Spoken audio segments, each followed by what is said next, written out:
আজকের গল্পটা শুধু একটা পরীর না, এটা ভালোবাসা থেকে জন্ম নেয়া বিশ্বাসঘাতকতার গল্প।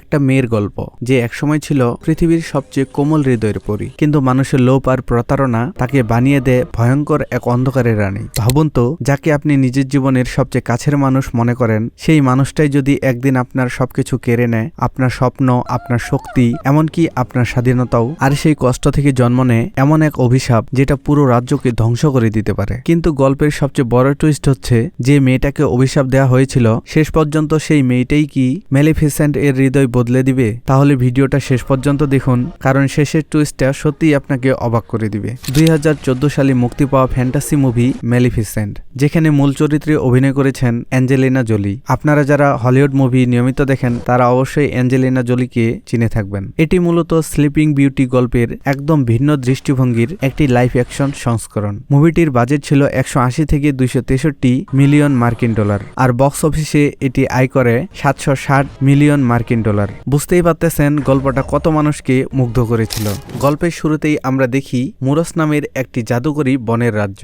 এটি এমন এক জায়গা যেখানে মানুষ আর জাদুকরী প্রাণীরা একসাথে বাস করত না। মানুষের রাজ্য আর জাদুর এই জগৎ ছিল সম্পূর্ণ আলাদা। এই মুরসের সবচেয়ে শক্তিশালী এবং সুন্দরী পরী ছিল মেলিফিসেন্ট। তার ছিল বিশাল ডানা আর ভয়ঙ্কর শক্তি, কিন্তু তার মনটা ছিল একদম কোমল। ছোটবেলায় একদিন সে পরিচিত হয় স্টেফান নামের এক মানব ছেলের সঙ্গে। স্টেফান ছিল দরিদ্র, কিন্তু অনেক স্বপ্ন ছিল তার। প্রথম দেখা থেকেই দুজনের মধ্যে বন্ধুত্ব তৈরি হয়। দেখা যায় লোহা দিয়ে তৈরি কোনো জিনিস এই পরীদের অনেক আঘাত করে, তাই স্টেফান তার হাতের আংটিটি মুহূর্তের মধ্যে ছুঁড়ে ফেলে দেয়। এটা দেখে মেলিফিসেন্ট স্টেফানের প্রতি আরো বেশি দুর্বল হয়ে যায়। তারপর ধীরে ধীরে সেই বন্ধুত্ব ভালোবাসায় রূপ নেয়। একদিন স্টেফান মেলিফিসেন্টকে বলে, true loves kiss exist. Maleficent বিশ্বাস করতে শুরু করে যে মানুষরা সবাই খারাপ না, কিন্তু আপনারা তো জানেন রূপকথার গল্পগুলো সবসময় সুন্দরভাবে এগোয় না। সময় যেতে থাকে, দুজনও এদিকে বড় হতে থাকে, কিন্তু ধীরে ধীরে স্টেফান বদলে যেতে শুরু করে। তার মনে জন্ম নেয় ক্ষমতার লোভ। সে রাজা হতে চায়, বড় কিছু হতে চায়। অন্যদিকে মেলিফিসেন্ট হয়ে ওঠে পুরো মুরসের রক্ষক। এদিকে মানুষের রাজা হেনরি জাদুর এই রাজ্য দখল করতে চায়, কিন্তু যুদ্ধের সময় মেলিফিসেন্ট এত ভয়ঙ্করভাবে আক্রমণ করে যে রাজা মারাত্মকভাবে আহত হয়ে পড়ে। মৃত্যুর আগে রাজা ঘোষণা দেয় যে মেলিফিসেন্টকে হত্যা করতে পারবে সেই হবে পরবর্তী রাজা, আর সে বিয়ে করবে রাজকন্যা লেইলাকে। এই ঘোষণার পর পুরো রাজ্যে শুরু হয় শিকারের অভিযান।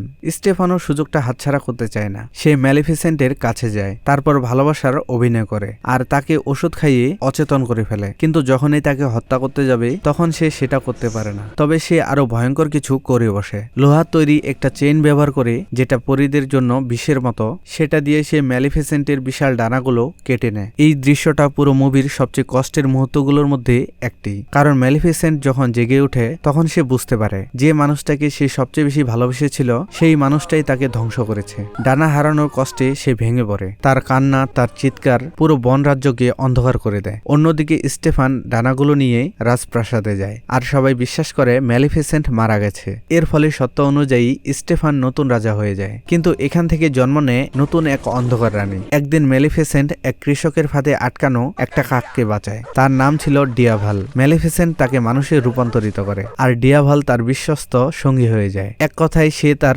গুপ্তচর হিসেবে কাজ করে। রাজ্যে কি কি হচ্ছে সেটা দেখার জন্য সে পাখিতে রূপান্তরিত হয়, আর মেলিফিসেন্টের কাছে এসে আবার মানুষ হয়ে যায়। তারপর মেলিফিসেন্টকে বিস্তারিতভাবে বলতে থাকে রাজ্যের মধ্যে কি কি হচ্ছে। ডিয়াভালই মেলিফিসেন্টকে জানায় স্টেফান এখন রাজা। এই খবর শোনার পর তার ভিতরে রাগ, কষ্ট আর ঘৃণা আরো ভয়ঙ্কর হয়ে ওঠে, আর পুরো রাজ্য ভয়ঙ্কর অন্ধকারে ঢেকে যায়। বছর কেটে যায়। একদিন খবর আসে রাজা স্টেফানের একটি কন্যা সন্তান হয়েছে। তার নাম অরোরা। রাজপ্রাসাদে বড় আয়োজন করে নামকরণের অনুষ্ঠান চলছিল। মুরস থেকে ছোট্ট তিনটা পরী, নটগ্রাস, ফ্রিটল আর থিসল উইড অরোরাকে জাদুকরি উপহার দিচ্ছিল। আর ঠিক তখনই পুরো রাজপ্রাসাদ হঠাৎ করেই অন্ধকার হয়ে যায়। ঠান্ডা বাতাস বইতে শুরু করে, আর ধীরে ধীরে প্রবেশ করে মেলিফিসেন্ট। এই দৃশ্যটা সত্যিই অসাধারণ ছিল। সবারই ভয়ে কাঁপাকাঁপি একটা অবস্থা, কারণ তারা জানতো সে প্রতিশোধ নিতে এসেছে। মেলিফিসেন্ট ছোট্ট অরোরার দিকে তাকিয়ে ভয়ঙ্কর অভিশাপ দেয়। অরোরার 16তম জন্মদিনে সূর্যাস্তের আগে সে চরকার সূচে আঙ্গুল ফুটাবে আর মৃত্যুর মতো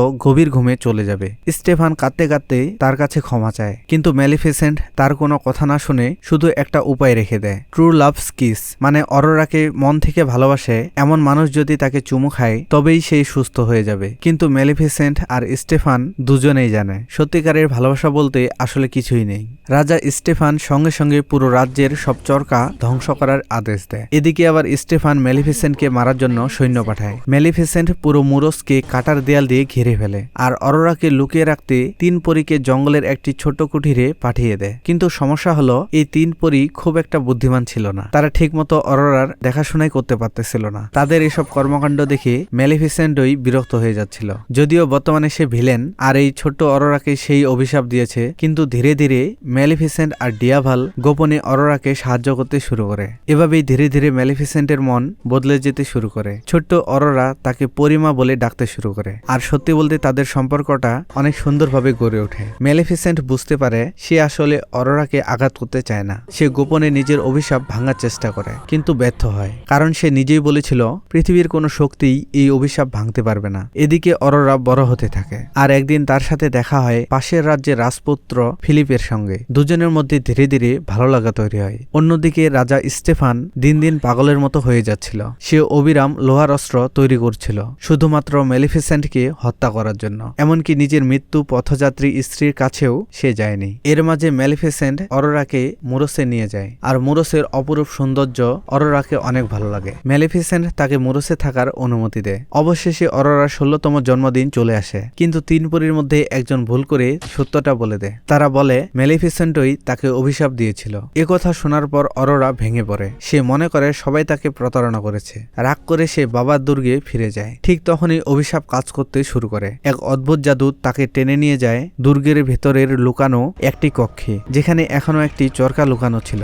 অরোরা ধীরে ধীরে হাত বাড়ায় আর সূচে আঙ্গুল ফুটিয়ে ফেলে। সঙ্গে সঙ্গে সে মৃত্যুর মতো গভীর ঘুমে পড়ে যায়। পুরো রাজপ্রাসাদে সবাই কান্না শুরু করে দেয়। মেলিফিসেন্ট নিজের ভুল বুঝতে পারে। সে অরোরাকে বাঁচাতে মরিয়া হয়ে ওঠে। তাই সে আর ডিয়াভাল মিলে রাজপুত্র ফিলিপকে অপহরণ করে দুর্গে নিয়ে আসে, কারণ একমাত্র ট্রু লাভস্কিসই পারে অরোরাকে জাগাতে। তারা ফিলিপসকে এক প্রকার বাধ্য করে চুমু খাওয়ার জন্য। শেষ পর্যন্ত ফিলিপস চুমু খায়, কিন্তু কিছুই হয় না, কারণ সত্যিকারের ভালোবাসা এত সহজ না। এই মুহূর্তে মেলিফিসেন্ট পুরোপুরি ভেঙে পড়ে। সে অরোরার পাশে বসে কাঁদতে থাকে। তারপর খুব শান্তভাবে বলে, আমি তোমাকে ভালোবেসে ফেলেছি। সে অরোরার কপালে মায়ের মতো ভালোবাসা দিয়ে চুমু খায় আর তখনই অভিশাপ ভেঙে যায়। অরোরা জেগে ওঠে। এই দৃশ্যটা পুরো মুভির সবচেয়ে সুন্দর এবং আবেগঘন মুহূর্ত। কিন্তু গল্প তখনও শেষ হয়নি। রাজা স্টেফান সৈন্যদের নিয়ে মেলিফিসেন্টের উপর আক্রমণ শুরু করে। মেলিফিসেন্টের উপর লোহার তৈরি একটি নেট ফেলে দেওয়া হয়। আর আপনারা তো জানেন লোহার তৈরি যে কোনো বস্তু পরীদের জন্য কতটা ভয়ঙ্কর। মেলিফিসেন্ট একসময় ডিয়াভালকে বিশাল ড্রাগনে রূপান্তরিত করে। পুরো দুর্গে শুরু হয়ে যায় ভয়ঙ্কর যুদ্ধ। আগুনের ধোঁয়া, চিৎকার সবকিছু মিলিয়ে পুরো দৃশ্যটা ছিল অসাধারণ। এদিকে অরোরা খুঁজে পায় মেলিফিসেন্টের কেটে নেওয়া ডানাগুলো। সেই ডানাগুলোকে মুক্ত করে দেয়। এরপরের দৃশ্যটা সত্যিই গুজবাম দেওয়ার মতো। ডানাগুলো নিজে থেকে উড়ে এসে মেলিফিসেন্টের শরীরে যুক্ত হয়। সে আবার নিজের পূর্ণ শক্তি ফিরে পায়। তবুও মেলিফিসেন্ট স্টেফানকে হত্যা করতে চায়নি। সে যুদ্ধ থামাতে চেয়েছিল, কিন্তু স্টেফান আবারও তাকে আক্রমণ করে বসে আর শেষ পর্যন্ত সে দুর্গের টাওয়ার থেকে নিচে পড়ে গিয়ে মারা যায়। স্টেফানের মৃত্যুর পর মেলিফিসেন্ট কাটার দেয়াল সরিয়ে নেয়। মুরোস আবার আগের মতো সুন্দর হয়ে ওঠে। এরপর অরোরাকে এই রাজ্যের রানী হিসেবে মুকুট পরানো হয় আর মানুষের রাজ্য ও জাদুর রাজ্যের মধ্যে শান্তি ফিরে আসে। অন্যদিকে অরোরা আর ফিলিপের সম্পর্কও ধীরে ধীরে গভীর হতে থাকে। আর মুভির একদম শেষে আমরা জানতে পারি পুরো মুভি জুড়ে ব্যাকগ্রাউন্ডে যে মেয়েটা কথা বলতেছিল সেটা আর অন্য কেউ না, সেটা অরোরাই ছিল। আজকের এই মেলিফিসেন্ট মুভিটা কাল্পনিক হলেও আমাদের শেখায় যে কোনো মানুষ জন্মগতভাবে খারাপ হয় না। কখনো কখনো বিশ্বাসঘাতকতা, কষ্ট আর একাকিত্ব একজন ভালো মানুষকেও অন্ধকারে ঠেলে দেয়। আর সত্যিকারের ভালোবাসা শুধুমাত্র প্রেমিক প্রেমিকার মধ্যে সীমাবদ্ধ থাকে না। কখনো কখনো একজন মায়ের ভালোবাসাই সবচেয়ে শক্তিশালী জাদুকরী ভালোবাসা হয়ে ওঠে। ভিডিওটি ভালো লাগলে অবশ্যই লাইক করবেন, কমেন্ট করে জানাবেন এই মুভির সবচেয়ে মজার দৃশ্য বা ইন্টারেস্টিং পার্ট আপনার কোনটা লেগেছে। এরকম আরো মুভি এক্সপ্লেন পেতে সাবস্ক্রাইব করুন এমআরভি রিভিউকে। আর সে বিয়ে করবে রাজকন্যা যে রাজা মারাত্মকভাবে আহত। কিন্তু যুদ্ধের সময় মেলিফিসেন্ট স্টেফানো সুযোগ কুকুরি রাজপ্রাসাদে বড় আয়োজন করে নামকরণের অনুষ্ঠান চলছিল। রাজপ্রাসাদে ভাই আমার শত্রুর অভাব আছে। এখন কুকুর ঘেউ ঘেউ করতেছে, শত্রুর অভাব নাই। দিনের বেলা মানুষের চিল্লাচিল্লি, রাতের বেলা কুকুরের ঘেউ ঘেউ শব্দ। এদিকে আবার ঘুম পাচ্ছে খুব। 1 ঘন্টা 4 মিনিট 56 সেকেন্ড। ঠিক আছে।